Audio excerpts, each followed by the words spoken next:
వార్తల్లోకి తిరిగి స్వాగతం. స్వాతంత్ర సమర యోధులు సర్దార్ గౌతు లచ్చన్న 11వ వర్ధంతిని పురస్కరించుకొని ఆర్టీసీ బస్టాండ్ సెంటర్ లో ఏర్పాటు చేసిన కార్యక్రమంలో సాంఘిక సంక్షేమ శాఖ మంత్రి నక్క ఆనందబాబు హాజరయ్యారు. ముందుగా గౌతు లచ్చన్న విగ్రహానికి పూలమాల వేసి మంత్రి ఆయనకు ఘన నివాళులు అర్పించారు. బడుగు బలహీన వర్గాల అభివృద్ధికి ఆయన చేసిన సేవలు అజరామరమని ఆనందబాబు కొనియాడారు.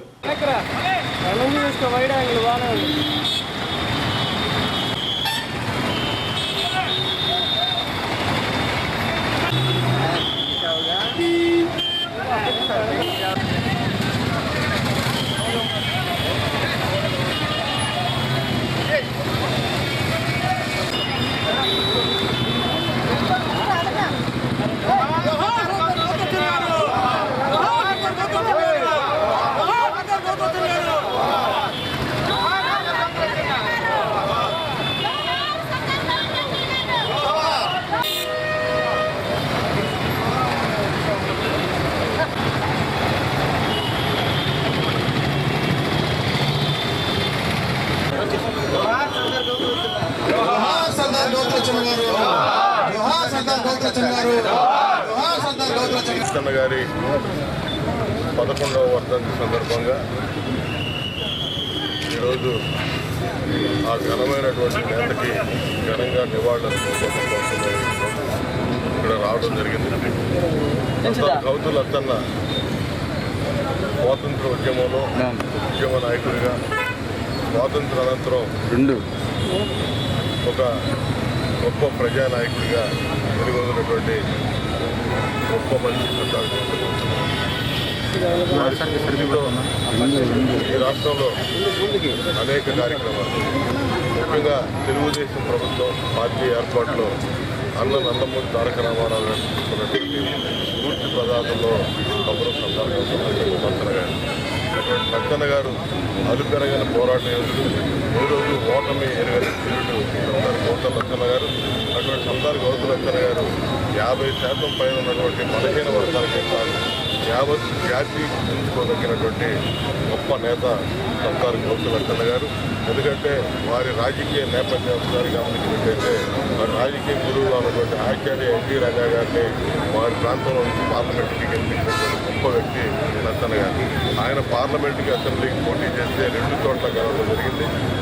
ఆచార్య ఎన్టీ రంగా గారు పార్లమెంట్ ఎలక్షన్లో ఓడిపోతే అటువంటి గురువు గారిని తీసుకెళ్ళి ఆయన పార్లమెంట్ స్థానంలో నిలబెట్టి గెలిపించినటువంటి గొప్ప మహానేత సర్దార్ గౌతు లచ్చన్న గారు.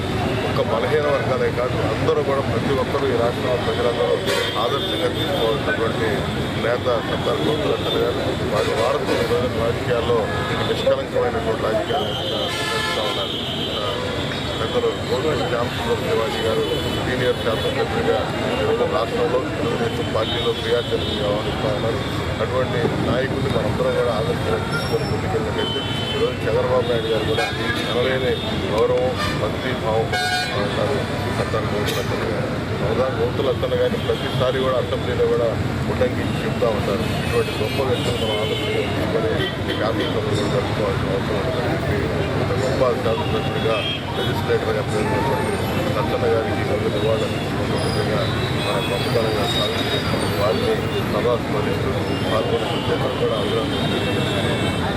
రాష్ట్ర ప్రభుత్వం కామన్ సర్వీస్ రూల్స్ స్ఫూర్తిని దెబ్బతీసే విధంగా ప్రవేశపెట్టిన జీవోలను వెంటనే రద్దు చేయాలని ఆంధ్రప్రదేశ్ టీచర్స్ ఫెడరేషన్ జిల్లా అధ్యక్షులు బసవలింగం డిమాండ్ చేశారు. బుధవారం ఉపాధ్యాయుల మధ్య చిచ్చు పెట్టే విధంగా వ్యవహరిస్తున్న ప్రభుత్వ చర్యలను నిరసిస్తూ కలెక్టర్ కార్యాలయం ఎదుట ధర్నా నిర్వహించారు. ఇప్పటికైనా ప్రభుత్వం స్పందించి తెలుగు పండితుల మధ్య అపోహలు సృష్టించవద్దని బసవలింగం విజ్ఞప్తి చేశారు.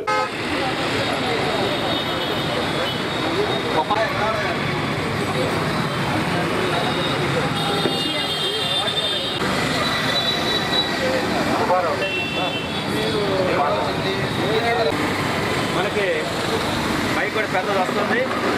మరి ఈ సందర్భంగా మన కార్యక్రమం ప్రారంభించుకున్న కృపరా గారు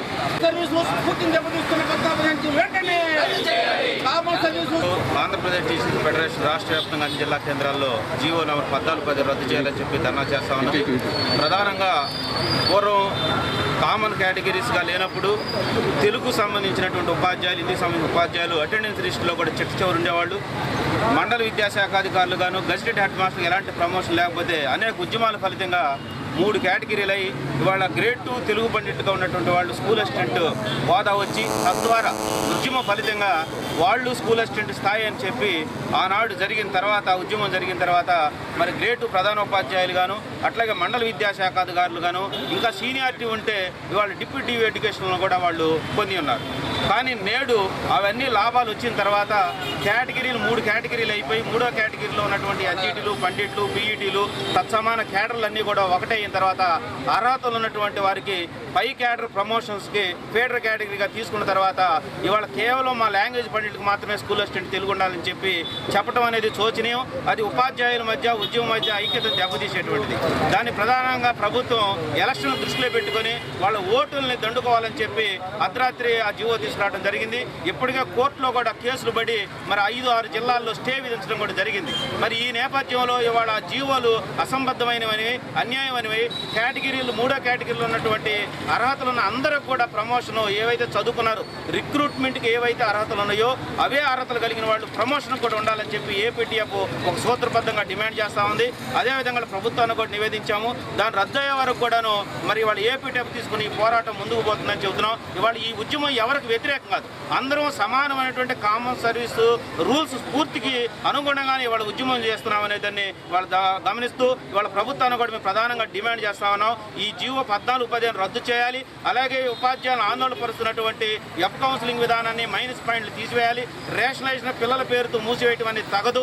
ఇవన్నీ కూడా ఉపాధ్యాయ విద్యార్థి వ్యతిరేక విధానాలు కాబట్టి వీటన్నిటిని మానుకోకపోతే ప్రభుత్వం మీద తీవ్రంగా పోరాటం చేసేదానికి కూడా వాళ్ళు సిద్ధపడతామని కూడా తెలియజేస్తాం. ప్రభుత్వాలు అనుసరిస్తున్న ప్రజా వ్యతిరేక విధానాలపై యువత ప్రశ్నించేందుకు ఎప్పుడూ సిద్ధంగా ఉండాలని అఖిల భారత యువత సమాఖ్య జాతీయ అధ్యక్షులు లెనిన్ అన్నారు. బుధవారం కొత్తపేటలోని సమాఖ్య కార్యాలయంలో ఏర్పాటు చేసిన సమావేశంలో ఆయన ముఖ్య అతిథిగా హాజరయ్యారు. ఈ సందర్భంగా ఆయన మాట్లాడుతూ సమాఖ్యలోని ప్రతి సభ్యుడు సమాజానికి ఆదర్శవంతమైన పౌరుడిగా ఉండాలని లెనిన్ ఆకాంక్షించారు.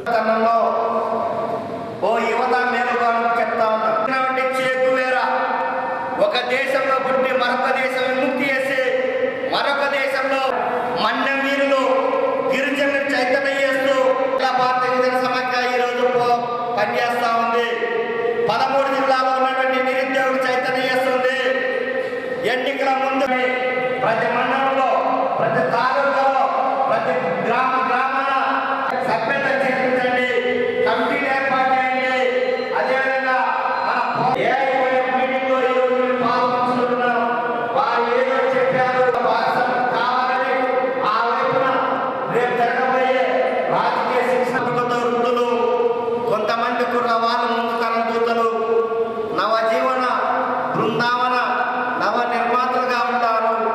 కానీ కొంతమంది కుర్రవాళ్ళు నాన్నగారి బామ్మగారి భావాలకు దాసులుగా ఉంటారంటే ఆయన చెప్పిన విధంగా గుంటూరు జిల్లాలో ఉన్న యువతను మనం ఆలోచిద్దాం. మనం పుట్టుకతో వృద్ధులుగా ఉన్నామా? ఈరోజు విద్య, వైద్యం, ఉపాధి కల్పించలేని ప్రభుత్వాల పైన తిరుగుబాటు చేయకుండా మనం ఏదోనే మన కర్మ అనే విధంగా ఉంటామా? కాదు. మీరు ఇచ్చిన హామీలు అమలు చేయకుండా మీరిచ్చిన హామీలను ఎందుకు అమలు చేయరని ప్రశ్నించే విధంగా ముందు తరం దూతలుగా ఉంటామా? మీరే నిర్ణయించుకోండి. ఈరోజు సినిమాల మోజులో ఈరోజు యువతను పక్కదారి పట్టిస్తున్న తరుణంలో అఖిల భారత యువజన సమాఖ్యగా మరోసారి విద్య, వైద్యం, ఉపాధి హక్కుల పట్ల పాలకపక్షాలు అవలంబిస్తున్న విధానాలపైన చైతన్యం చెబుదాం, చైతన్యం చేద్దాం. పోరాటాల వైపున గుంటూరు జిల్లాలో ఉన్నటువంటి యువతను చైతన్యం చేసేందుకు మనం ప్రయత్నం చేద్దాం. అలా చేయకపోతే మనం సంఘంలో ఉండి ఈ సమాజానికి ఏమాత్రం కూడా ఉపయోగపడకపోతే ఈ జన్మలో మనం ఏమాత్రం కూడా సాధించలేము. మనం ఇక్కడే ఫోటోలు పెట్టుకున్నటువంటి QTV న్యూస్ ముగించే ముందు హెడ్లైన్స్ మరొకసారి.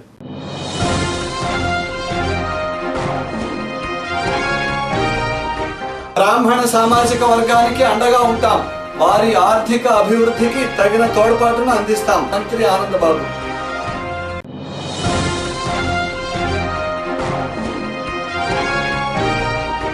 దొంగతనాలకు పాల్పడే నేరస్తుడిని అరెస్టు చేశాం. 10 లక్షల రూపాయల విలువ గల సొత్తును స్వాధీనం చేసుకున్నాం. Urban SP Tripathi.